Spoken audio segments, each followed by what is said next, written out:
আসসালামু আলাইকুম সবাইকে। হৃদয়ের ঠিকানা গল্পের 2 নাম্বার পার্ট, প্রথম পার্ট এখনো যারা দেখেননি তারা দেখে আসুন। তো চলুন বেশি কথা না বলে গল্প শুরু করা যাক। চাচি আম্মা ভেতরে এসো। তোমাকে কত বলি যে আমি দুধ খেতে পারি না, খাই না আমি এসব, তাও কেন শোনো না বলো তো? চাচি আম্মা বলল, তা বললে কি হয়, তুই তো কিছুই খাস না।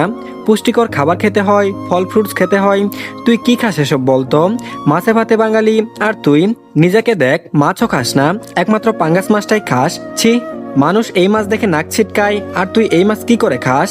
উষা বলল, দেখো চাচি আম্মা, তুমি বুঝ। আর বলতে পারলো না উষা। মারিয়া জামান সন্ধিহান দৃষ্টিতে তাকিয়ে আছে উষার দিকে, কিছু একটা আন্দাজ করার চেষ্টা করছেন। উষাও মনে মনে ভাবে, আমি যে কাঁদছিলাম চাচি আম্মা কি বুঝে ফেললো? তেজি কণ্ঠে মারিয়া জামান বললেন, কিরে তুই কেঁদেছিস কেন?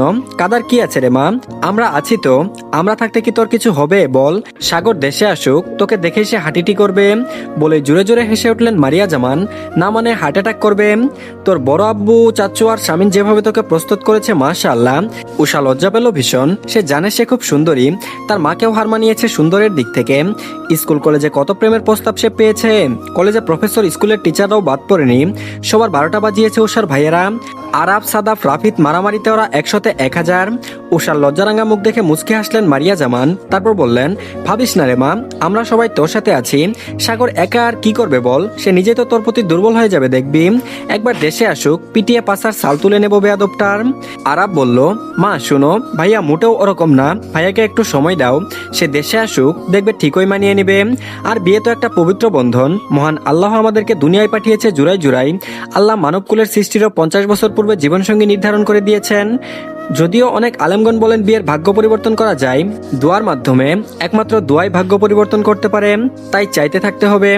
আল্লাহর পরিকল্পনার মতোই ওদের বিয়ে হয়েছে। দুজন দুজনের জন্য কল্যাণকর হলে আল্লাহ ঠিকই মনে মনে ভালোবাসা বাড়িয়ে দিবেন, শুধু ধৈর্য ধরতে হবে। আরাফ কথাটা বলে উষার মাথায় হাত রাখে, তারপর বলল, ভয় পাবি না, মাথায় রাখবি আল্লাহ উত্তম পরিকল্পনাকারী, এবং বেশি বেশি দোয়া করে আল্লাহর দরবারে চাইতে থাক। আল্লাহ তার বান্দাকে নিরাশ করে না। 2 হাত তুলে বলবি যেন আল্লাহ তোর স্বামীকে হেদায়েত দান করেন। মারিয়া জামান দু চোখ ভরে দেখে এই দৃশ্য। নিজের একটা মেয়ে নেই, উষাকে মেয়ের চোখেই দেখে। যদিও একটা সময় আগে যেতে মুখ ফিরিয়ে নিয়েছিল, কিন্তু এখন সব ঠিক। ছোট থেকে আরাফ সবসময় বলতো, মা হাসপাতাল থেকে আমাকে একটা বোন এনে দেও না, বড় ভাই আর বোন আছে, আমার কেন নেই? হাসপাতাল থেকে বাচ্চা তো এনেছিল, কিন্তু সেটা ছেলে। সাদাব যখন পেটে আসে তখন আরাফ 3 বছরের। ঠিক খুশি ছিল আরাফ তার একটা বোন আসবে, কিন্তু হয়েছে ছেলে। সাদাবকে দেখে কি যে কান্না করেছিল আরাফ, বাবার কুল থেকে নামেইনি, বাবাকেও যেতে দেয়নি বাবুর কাছে। যখন উষা হলো বাড়ির সবার চেয়ে, এবং নাহিদ ভুইয়া আর ফাতেহার থেকে মনে হয়েছিল আরাফই বেশি খুশি। সারাদিন ছোট উষার কাছেই থাকতো, রাতেও নাহিদ ভুইয়া আর ফাতেহার মাঝেই ঘুমাতো। নাহিদ ভুইয়ার পাশে আরাফ আর ফাতেহার পাশে উষা। উষার জন্ম হয়েছিল ভোরে ফজরের আজানের সময়, যে কারণে আরাফ নিজেই নাম রেখেছিল উষা, আর মিজান ভুইয়া রেখেছিলেন আরিহা। আরিহা ভুইয়া উষা। সাদাফের সাথে আরাফের যেমন সাপে নেউলের সম্পর্ক, উষার সাথে ততই মিষ্টি। উষার সব ধরনের অন্যায় অপরাধ আরাফের কাছে তুচ্ছ। সে শুধু জানে নিজের মায়ের পরে সব থেকে ভালো সে উষাকেই বাসে। নিজের সর্বস্ব দিয়ে আগলে রাখে উষাকে। তারপর কেউ বলল, ভাইজান আমার কিন্তু একটা জিনিস লাগবে, দিবে তো? আরাফ বলল, কি লাগবে বল? আনিকা জামান বলল, উষারে আমি যাই, শরীরটা খারাপ লাগছে, ঘুম দরকার, দুধটা গরম গরম খেয়ে নে, আমি ঘুমাতে গেলাম। আরাফ বলল, তোমার কি প্রেশার বেড়েছে আম্মু? ওষুধ খাও ঠিক মতো, আর এত রাত জাগার কি আছে, গিয়ে ঘুমাও যাও তো। উষার রোজকার রুটিন ঘুমাতে যাওয়ার আগে সাগরের ছবি দেখে ঘুমানো। আজকেও বিছানায় গা এলিয়ে দিয়ে ফেসবুকে ঢুকলো। সাগর উষার ফ্রেন্ড লিস্টে নেই। ফেসবুক আইডি খোলার সাথে সাথে সাগর ভাইকে ফ্রেন্ড রিকোয়েস্ট পাঠিয়েছিল, কিন্তু সাগর অ্যাকসেপ্ট করেনি। 1.5 মাস পরে উষা রিকোয়েস্ট ক্যান্সেল করে দেয়। মন কি বুঝে? বুঝে না। সে প্রতিদিনই সাগরের আইডি স্ক্রল করে, আইডি লক না থাকায় সে ছবি দেখতে পারে। এই যে এখন যেমন সাগরের 3 দিন আগে আপলোড দেওয়া ছবিটা দেখছে। এখন তো লন্ডনে আবহাওয়া পরিবর্তন হয়েছে, ছবিটা মেবি আগের তোলা, যেটা গত 3 দিনের না হলেও লক্ষবার দেখা হয়ে গেছে। গ্যালারিতে আলাদা অ্যালবামই আছে সাগরের নামে, যেটাতে 2445টি ছবি আছে। এখন আমি যে ছবিটা দেখছি সেটা সাগর ভাই একটা হোয়াইট কালারের বেঞ্চিতে বসা, পরনে ব্ল্যাক জিন্স আর নেভি ব্লু কালারের একটা শার্ট, যেটার হাতা কোনোই পর্যন্ত গুটানো, শার্টের উপরের 2টা বাটন খোলা, শুভ্র শরীরে নেভি ব্লু রংটা পাগল করা সৌন্দর্য, পায়ে হোয়াইট স্নিকার্স, হাতে ব্যান্ডেড ঘড়ি, চোখে কালো সানগ্লাস, ঠোঁটে মুচকি হাসি, ঠোঁটের নিচে বাম দিকে হালকা নীল রঙের একটা মাঝারি সাইজের তিল, সেটা খুব কাছে থেকে দেখা যায়, চাপদারির জন্য সেটাও দেখা যাচ্ছে না। আমার দুর্বলতা এই তিলটা, চুলগুলো হয়তো জেল দিয়ে সেট করা, 2 হাত বেঞ্চির 2 দিকে ছড়ানো, এক পা আরেক পায়ের উপর উঠানো। সাগর ভাই ফিটনেস সচেতন, ছোট থেকেই বডি নিয়ে অনেক কনসার্ন। যেসব কারণে বড় আব্বু চাচ্চু সামিনাপু আলিফ ভাইয়া রাফিদ ভাইয়া আমাকেও জিম করাই। এমন কোনো কাজ নেই যেটা আমাকে ওরা শিখায়নি, যেন আমি নিজেকে সাগর ভাইয়ের অযোগ্য মনে না করি। বা সাগর ভাই যেন এসব কিছু মনে করে বলতে না পারে। ছবিটাতে পরপর কয়েকটা চুমু খেয়ে নিলাম। শান্তি, এখন শান্তিতে ঘুমানো যায়। আর এদিকে সাগর, তুই আজকে মিস্টার কিয়ানকে কি বলবি? এখানেই সেটেল হবি? আজকেই তো জানাতে হবে ওনাকে। সাগর বলল, আম কনফিউজ গালিব, কি করব আমি? কালকে দুপুরে আমি ফোন দিয়েছিলাম, সবাই ছিল সেখানে, উষাও ছিল। আমি আমার সিদ্ধান্ত জানিয়েছি ওদেরকে। আমি বলেছি উষার 18 বছর হলে আমি 1 বছরের জন্য দেশে যাব, উষাকে ডিভোর্স দিয়ে এসে এখানে সেটেল হব। সবার একই কথা, একবার দেশে আয়, উষার সাথে কথা বল, সময় নে। রাতে কল দিলাম, মা কথা বলেনি, বাবার সাথে কথা হয়েছে।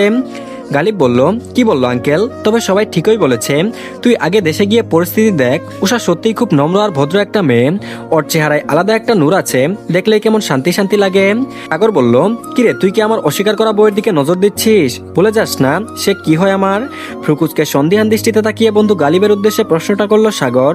গালিব বলল, ছি ছি সাগর, সে আমার ছোট বোন আর আমার একমাত্র জিগরি দোস্তের বেবি বউ সে। বাদ দে, আঙ্কেল কি বললো রাতে? সাগর বলল, বাবা বলল যে সামনের মাসে উষার প্রি টেস্ট এবং এখন চাচ্চু আর উষার সামনে না বলি।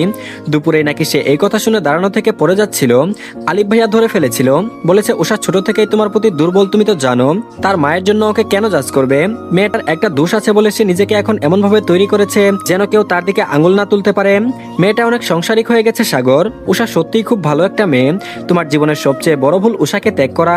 গালিব বলল, দেখ সাগর, একটা কথা বলি, শুন প্লিজ। সাগর বলল, বল, কি বলবি? গালিব বলল, আমি এবার বাংলাদেশে যাওয়ার পরে রাস্তায় আরাফ আঙ্কেল আর উষার সাথে দেখা হয়। আমি যখন উনাকে দেখি, ট্রাস্ট মি দোস্ত, আমি অবাকের চূড়ান্ত পর্যায়ে ছিলাম।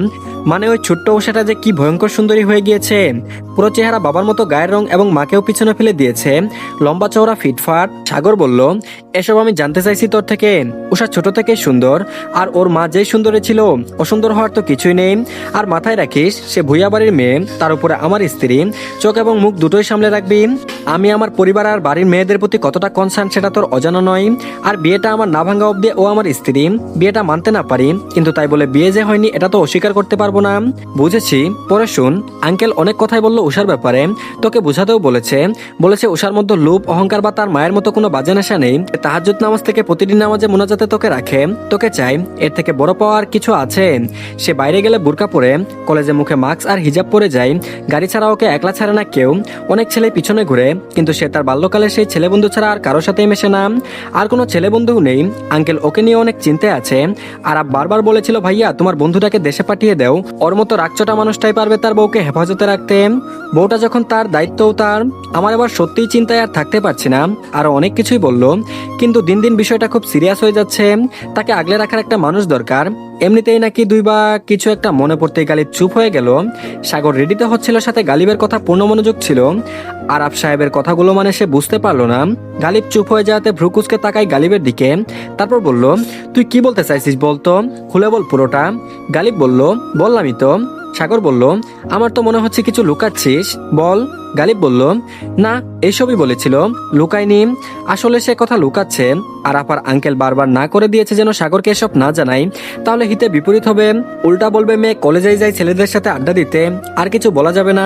তারপর বলল, কি হলো, বলছিস না কেন, দ্রুত বল। সাগর একটু বিচলিত হলো। কি সাগর কি উষাকে নিয়ে চিন্তা করছে? এমন ভাবনা মনে আসতেই গালিবের মন আনন্দে নেচে উঠল। মনে মনে ভাবলো, এভাবেই ভালোবাসা হবে, সামনে থেকে যখন দেখবে শালা টাসকি খেয়ে যাবে। তা আমি খুব ভালো জানি, তার আগে শালাকে একটু বাজিয়ে দেখা যাক। মনে মনে এসব ভেবে গালিব উত্তর দিল, ওসব কিছু না, এই উষার একটা দুর্ঘটনা আর কি। সাগর গম্ভীর এবং রাগী কণ্ঠে বলল, দেখ, তোর মন যা ভাবছে তা একদমই না। উষা আমার কাজিন হয়, ভুলে যাস না। আমার পরিবারের উপরে সব জানার এবং ওদের রক্ষা করার সব রাইট আমার আছে। সো ফার্স্ট বলে ফেল দেখি। তো এত রাইট তোর? এই 5 বছরে তো দেখলাম না একদিন উষার সাথে কথা বলতে। মেয়েটা কেমন আছে, কিভাবে দিন কাটাচ্ছে, এসব খবর নিয়েছিস কখনো? এখন এসব জেনে কি করবি? উষা মরে গেলেই বাকি। সাবধানে কথা বলবি গালিব। সাগর উত্তেজিত এবং একটু ধমক দিয়ে বলে কথাটা। দাঁতে দাঁত চেপে গালিবের কাছে গিয়ে দাঁড়ায় সাগর, তারপর বলল, তোকে বলেছি বলতে, বলবি তুই। উষাকে একটা ছেলে 2 বার এসিড দেওয়ার চেষ্টা করেছে, লাস্ট বার রেপ করার চেষ্টা করেছে। রেপের বিষয়টা একটু বানোয়াট। গালিব সাগরকে বাজিয়ে দেখতেই কথাটা বলল। কথাটা কর্ণকোহর হতে সে অবাক দৃষ্টিতে তাকায় গালিবের দিকে। এদিকে গালিব সাগরের মনোভাব বুঝতে পারছে না। সাগর রেগে আছে নাকি কষ্ট পেল নাকি চিন্তিত সেটা সে ধরতে পারলো না। তারপর বলল, চুপ করে গেলি কেন? আমার মুখের দিকে কি দেখছিস? পরে বল কি হয়েছে, পুরো কাহিনী বল। গালিব বলল, গাড়ি নষ্ট থাকায় আর বাকি দুইটা তোর চাচাদের কাছে থাকায় উষাকে আনার জন্য গাড়ি ছিল না, ওকে একাই চলে আসতে বলে। পরে কোচিং শেষে উষা একাই বাসায় যাচ্ছিল। এলাকায় নতুন এক ছেলে আসে যে ওকে ডিস্টার্ব করতো, কিন্তু উষা তেমন পাত্তা না দেয়, আবার রিজেক্ট করার কারণে এসিড দেওয়ার চিন্তা ভাবনা করে। মাগরিবের নামাজের সময় বেশিরভাগ মানুষ মসজিদে যায় আর ওদিকটা রাস্তাও একটু ফাঁকা। একা পেয়ে পথ আটকায় উষার, পকেট থেকে এসিডের বোতল বের করে উষা ওদের দেখে আর একা থাকায় উল্টো দিকে দৌড় দেয়। আর কোচিং সেন্টারের সামনে যেতেই কোচিং এর স্যারের সাথে দেখা হয়ে যায়। পরে উনি বাসায় পৌঁছে দেয় উষাকে। আর আরাফরা কেউই তখন ঢাকায় ছিল না। পরে অবশ্য আঙ্কেল অনেক চেষ্টা করেছিল জেলে নেওয়ার, প্রমাণ না থাকার কারণে পারেনি। সাগর অবাক হয়ে যায়, এই তার রক্ষণশীল পরিবারের অবস্থা। একটা মেয়েকে রক্ষা করতে পারছে না। সে তো শুধু ভুইয়া বাড়ির মেয়ে না, সে তো ইফতিহাত ভুইয়া সাগরের বউ। ভিতরে ভিতরে ক্রোধে ফেটে যাচ্ছে সাগরের, কিন্তু তার 1 ইঞ্চিও গালিবকে বুঝতে দিল না। বাট সাগর জানে সে না বললেও গালিব বুঝে যাবে। এই গালিব আর নেহাল তারই পরিবারের পরে জীবনের পাওয়া সেরা উপহার। সাগরের থেকে 17 দিনের ছোট নেহাল, একে তো ফুফাতো ভাই, তার উপরে বেস্ট ফ্রেন্ড। সাগর মনে আঘাত পেয়েছে, এরকম একটা ঘটনা তাকে কেউ জানায়নি। নেহালও না, ইচ্ছে করেছে ছুটে চলে যায় দেশে, শরীরের সব রাগ ঝেড়ে আসি। তারপর বলল, পরে আবার কবে এসিড আবার রেপ করার চেষ্টা করেছে। অনেক বেশি রাগান্বিত আর চিন্তিত হয়ে সাগর বলল কথাটা। বলল, আবার আরেকদিন বৃষ্টি ছিল, তাই উষা একাই বের হয় গাড়ির জন্য, আর দাঁড়ায় না। পরে মাঝ রাস্তাতেই ওই ছেলেপুলে ওকে ধরে ফেলে। উষা খেয়াল করেনি ওরা বৃষ্টির কারণে মেবি দোকানে আশ্রয় নিয়েছিল। উষাকে দেখেই বের হয়ে আসে আর পিছন থেকে ধরে ফেলে। এটা আবার দোকানদার দেখে ফেলে, কিন্তু ছেলেটা বখাটে আর উগ্র বলে কিছু বলার সাহস পায় না। দোকানের কাছে তোদের দারোয়ান রাজীব চাচার নাম্বার ছিল। পরে ওনাকে কল দেয় আর উনি আরাফকে জানায়। আর আরাফ রাফিদ আর সাদাবকে নিয়ে বের হয়ে যায়। আঙ্কেল পুলিশকে কল দিয়ে আগেই জানিয়ে রাখে। নাহিদ চাচা তখন সিলেটে ছিলেন, যে কারণে উনি এখনো কিছু জানেন না। আর ওই দোকানিটা বৃষ্টির মধ্যে একজনকে দোকানে বসিয়ে ছেলেদের পিছু নেয়। এতটুকু বলে একটা দীর্ঘ নিঃশ্বাস ছাড়লো গালিব। সাগরের দিকে তাকিয়ে বলল, আরাফ আর রাফিদ ইচ্ছামতো পিটাইছে শালাকে। পরে পুলিশ ধরে নিয়ে যায়।